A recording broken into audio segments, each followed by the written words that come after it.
আমি বোধহয় প্রথম গেছি এবং তারপরে আমি কদিন আগে দেখলাম জিদ্দা গেছেন।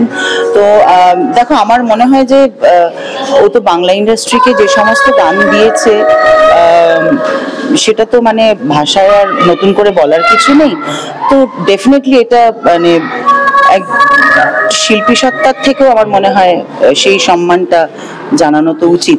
এবং আমি তো শুধুমাত্র ওকে শিল্পী হিসেবে সম্মান জানাতে চাইনি, আমি আমার এটা আমি মনে করি আমার ব্যক্তিগত লস, আমার বন্ধুকে হারানো।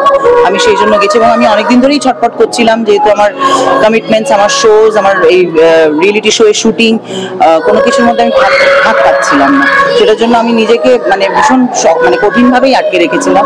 তো যখন আমি সুযোগটা পেলাম, আমি আর মানে কোনো কিছু না ভেবেই আমি দৌড়ে গেছিলাম।